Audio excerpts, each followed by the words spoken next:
Hey friends, welcome back to Whiskey and Whit. I'm Whitney and today's video is going to be some more Dollar Tree DIYs for Christmas, so stay tuned.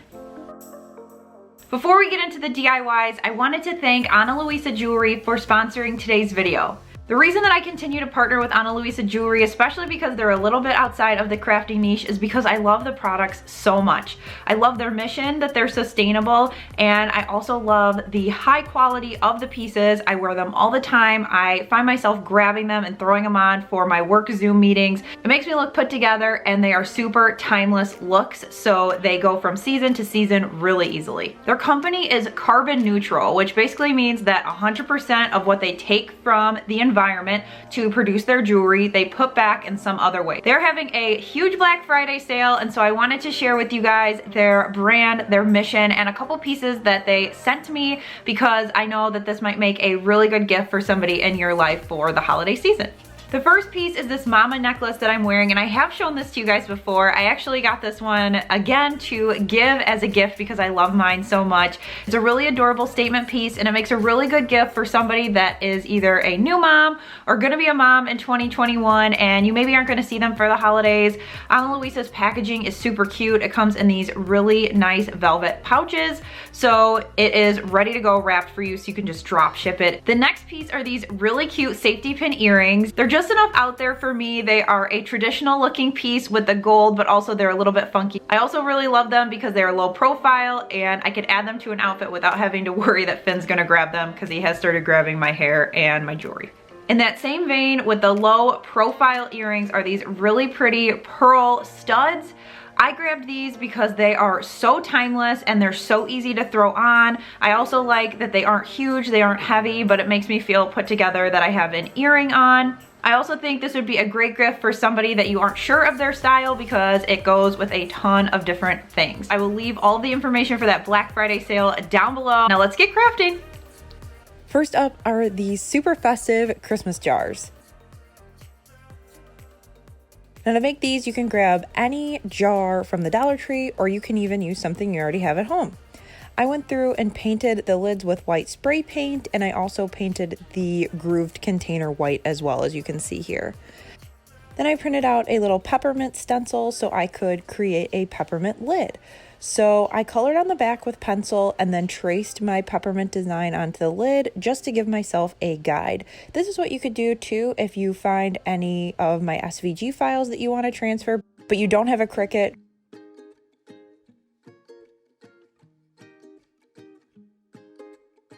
Then I just used a small paintbrush and some red Waverly chalk paint to paint the peppermint as well as the outside of the lid.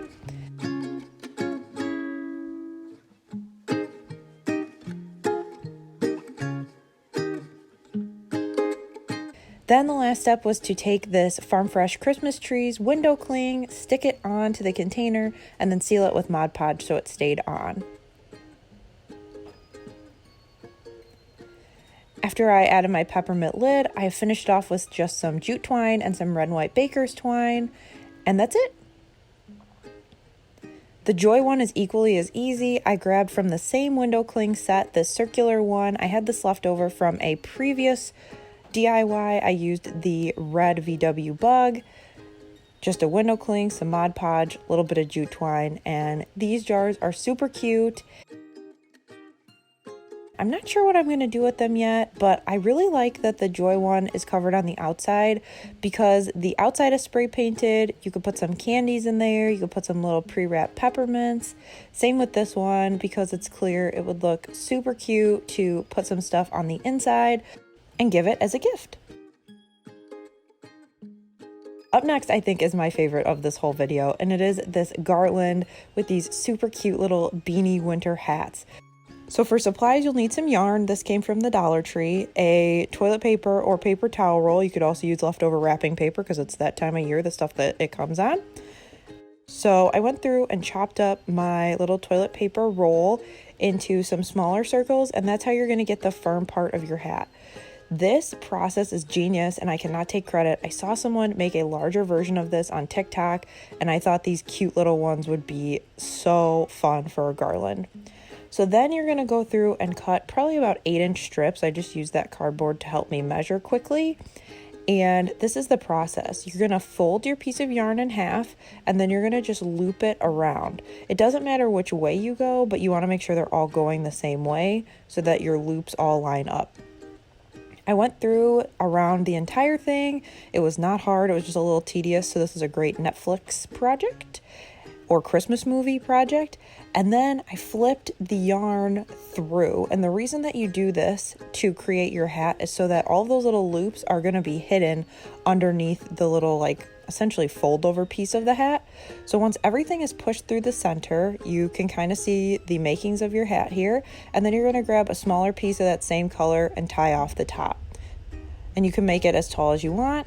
And then I just went through and gave it a little haircut, and you kind of can cut it in an angle to make the pom-pom as large or small as you want. I followed that same process and created multiple hats so that I could string them on a garland. I just used some Dollar Tree jute twine, some unfinished wood beads that I had on hand, and then I added in, just for some additional texture and color, some little Dollar Tree pearls that I had left over from the beads that I made in the fall. This is so easy and it is so cute. I am making some additional ones of these little hats to put on my tree, but this was the perfect addition to my neutral bathroom setup on our main floor. You could definitely customize the colors, and you could make these for ornaments, for gift toppers. There's a ton of options. This next sign actually was inspired by my last video when I created this wreath sign with my Cricut, and a lot of you said, I might not have a Cricut, how do I do this without? So here I am showing you how you can do it with Dollar Tree supplies. So you're gonna grab some foam board and something to trace. So I just went ahead and used the same sign because I knew it fit really well in my cedar wreath. This is a 12-inch circle, but you could use a bowl, you could use a pizza pan, literally whatever you have to trace. And then I use my Arteza hobby knife, which I love this thing. I have been cutting foam core like a fiend because it just is so easy to cut. It has different blades, it makes it so much easier. So I cut out my circle, then I sanded off the rough edges, and then I traced it on some buffalo check scrapbook paper from Hobby Lobby. You could definitely do my hand-painted buffalo check trick on here. You could also use some wrapping paper, but this is just what I had on hand. Then I went through and stuck it down with some Mod Podge, and then I used some of my remnants to kind of fill out the edges. I knew one of the sides was going to get covered with my picks, which I'll show you in a second, but the other side I wanted to try to be sustainable and cover it up. I ended up just covering a strip and doing that.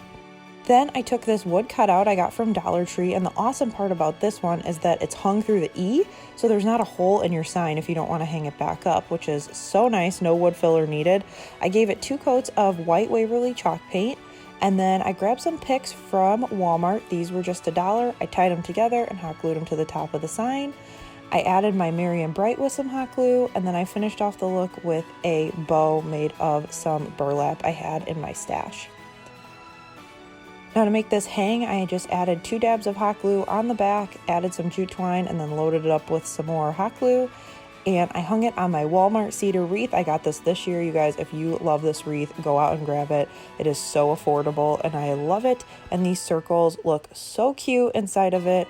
And this one is a Dollar Tree version. So if you do not have a Cricut or just feel inspired by this sign, this is quick and easy to make. And it is perfect for a door or a wreath. Up next, we got more buffalo check, and for this one, we are going to do my painted technique. So we are going to take 2 Dollar Tree plates and then 2 of these candlestick holders and make some fun pedestals. So I took some hot glue and glued the pieces together. I'm using the Gorilla Glue hot glue, so it held pretty good. Then I'm using the same flat white Rust-Oleum paint that I used on my jars before, and I sprayed both the bottom and the top. Now I know the bottom is already white, but I just hit the whole thing with the spray paint so it's all the same color. And then it was time to paint the buffalo check. So I'm using painter's tape. You could use masking tape, you could use washi tape, you could use a variety of different things. I just prefer the painter's tape. It works better for me, and I think I get really clean lines with it. So you're going to want to go through and create vertical stripes that are evenly spaced. So I'm using a little piece of painter's tape to space everything out. And then I'm making sure that it goes from edge to edge and that each piece is pushed down before I start painting.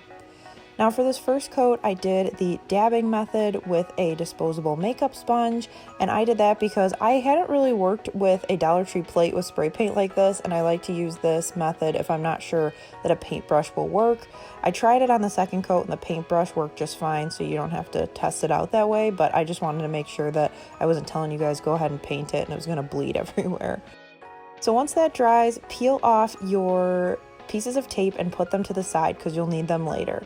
Then you're going to repeat the same step but horizontally, and before you paint, make sure that you mark on the tape where those pieces were before. So here I'm just saying, here is where my white stripe is, because that's how you're going to know where to put your paint back. That has been a game changer for me not to screw up where the paint goes.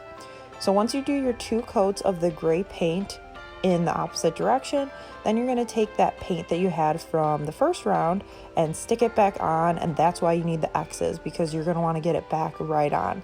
Basically what you're doing is you're telling it, okay, here is where the lines overlap and that's where I need my black paint to go. So on this one I went through with a paintbrush. I got a little heavy-handed with the paint, so I had to go back through and touch it up, but the nice thing is you could totally do that because they're straight lines. Then I gave it a coat of Mod Podge just to seal it, just so it didn't scratch or anything crazy. And voila! I did black and white buffalo check because I can use this year round. I use black and white buffalo check in my Christmas decor, but if you want to do red, you would do the same process, but you would do red coat on the bottom, and then instead of gray, you would use red with a little bit of black, and then your squares would also be black. But I think this looks great in my bathroom, and like I said, this will look really good in my neutral farmhouse decor year round. And bringing up the caboose for this video is this faux wood framed sign. So I found this bag in the wrapping section and I fell in love with it, and I really wanted to frame it. And then I have seen a ton of people do a lot of different variations of faux wood on foam core.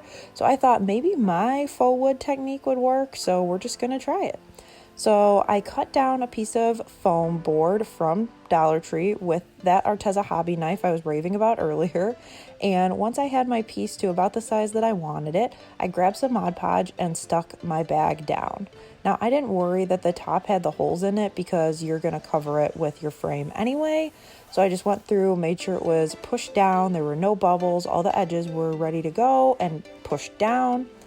And then it was time to start thinking about that frame. So I had a piece that I cut off that sign that was about 2 inches. I held it up and that worked. So I wasn't too concerned that the strips were going to be perfectly straight. I hand cut them, but if you do, you can measure them and cut, but I just kind of wung it. And I used my self-healing mat underneath. Mine's a little small. I need to get a bigger one. Maybe I'll put that on my Christmas list, but you definitely don't want to cut through to your table. So that's why I used that. And then I lined everything up and cut it to size. Then before I painted, I wanted to make sure that I created my little 45-degree angles. So I just eyeballed these. So I cut it at an angle and then I scored my next piece and I kind of worked my way around. Once I did it individually, I decided I could probably do it together. So this is what I'm doing here. I layered the 2 pieces together and then I scored the top one and the bottom one at the same time. And so then I knew they would fit. Then I did my faux wood technique. So I took the color nutmeg brown and khaki and mixed it together to get that kind of wood colored look here, if you will. I made sure to paint all of the edges of my foam board. In case you were looking at the sign from an angle, from the side, you wouldn't see any of the white. And then once that dried, I went through with the nutmeg brown again with a Dollar Tree paintbrush and just dry brushed. So you're kind of just really just grazing the top of it with that. And that's what kind of gives you that faux wood look, where you've got some dark pieces here, you've got, some uneven pieces over there. And I really liked how they turned out. So then it was time to assemble my sign. So I just took some hot glue to the foam board, stuck it down, and the paint made it warp just a little bit because the wetness of the paint. So I just went through with that hot glue and I just weighed it down while it was all sticking. Now I think I might have accidentally painted the wrong end of each piece, so I flipped the sides. So I just went through and real quick fixed it so it would fit. No big deal. And then the last step was to add a hanger on the back of the sign and take scissors, and I just kind of indented it a little bit to make it look a little bit more like wood. I'm sure there's a ton of different ways you can do that, but that worked for me to give it a couple little indents, and I love this. I had an area in our dining room that had a nail in the wall that I took out a general like year-round sign, and I really wanted something to put there, and this is the perfect size, and it cost me literally $2. Thank you so much to Ana Luisa Jewelry for partnering with me and sponsoring today's video. Be sure to check out their link for their Black Friday sale down below. Be sure to let me know down in the comments what your favorite craft was today, and also hit subscribe if you haven't done so already so you don't miss any future Whiskey and Wit videos, including more Christmas content coming your way. Thanks for watching, and I'll see you in the next one. Bye!